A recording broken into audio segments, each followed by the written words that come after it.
waxaa saaka waabarigii dagaal xoogan uu ku dhex maray duleedka jasiiradda ceebaad ee ku teedsan xeebta magaalada saylac ciidanka ilaalada xeebaha somalilan iyo ciidanka ilaalada xeebaha ee dalka jabuuti.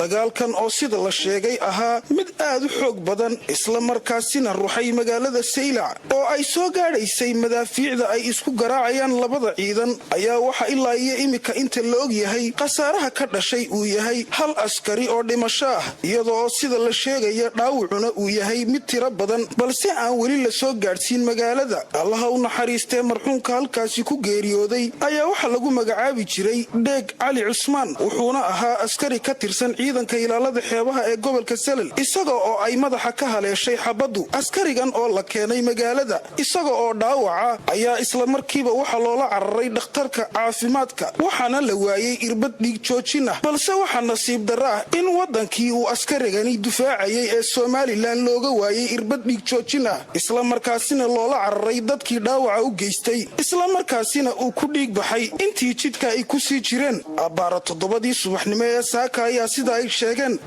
ay ku bilaamatay rasaaska ciidanka jabuuti iyaga oo saaran markab kalluumaysi ah oo ka dhex shaqeeya xeebta saylac waxayna soo wargeliyeen sida ay sheegeen taliska ciidanka ilaalada xeebaha balse habacsanaanta ka muuqata maamulka ciidanka ayaa waxa ay ku qaadatay in gurmadku uu gaadho 4 saac kadib iyada oo goobta ay joogeenna ay tahay meel u jirta 8 kilomitir. askari ay wada socdeen marxuumka geeriyooday ayaanu wax ka weydiinay sida ay wax u dhaceen waxa uuna yidhi anagoo joogna oo ceebaad joogna ayaa lana weeraray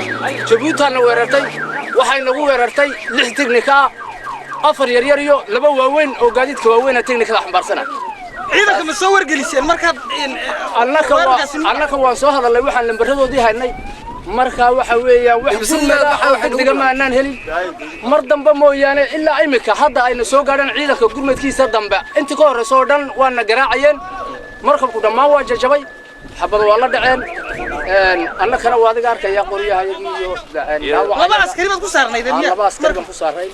TV-ga caalamiga ah ee Somali Channel oo khadka telefoonka kula xiriiray taliyaha ciidanka ilaalada xeebaha ee gobolka Salel oo ku sugan goobta dagaalku ku dhex marayo labada ciidan ayaa assalaamu calaykum taliye.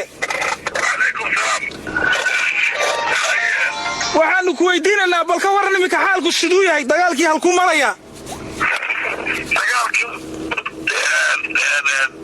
waa maqashayna waxa qorin dagaal ma saaka salaadii subaxnimo lagu bilaabmay waxa meel nala kala qaaday aan garan haye kanaay Djibouti haye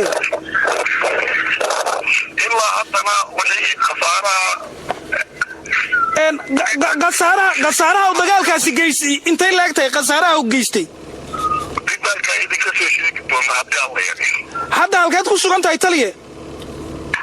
hadda waxaan ku suganahay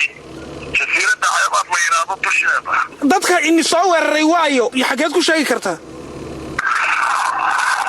waa dadka waa la garanayaa waa ciidankii Jabuuti ee maraykanka ahaa.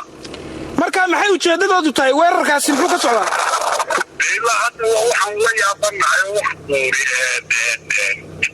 dibaliyaga sheegi doona dee waxa dhacay laana waxba ma ogini. waxaa nagu maqaalaa in markab ay soo weerareen badda ku jiray oo kalluumaysi oo si sharciyeysan uga kalluumaysta badda xeebta saylac markabkii may qaateen ma ilaa hadda waxay qaateen maanaan ogin.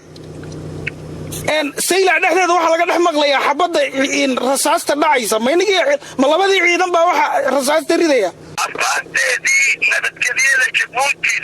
saaka 9 subaxnimo ayay laalaabatay astaantii nabadgelyada dadka maatada waxa laba dhacayo waa maqlaysaan artilleriga waxa loo adeegsanayo marka waxa weeyaan Djibouti astaanteedii nabadgelyada saaka 9 subaxnimo laalaabatay.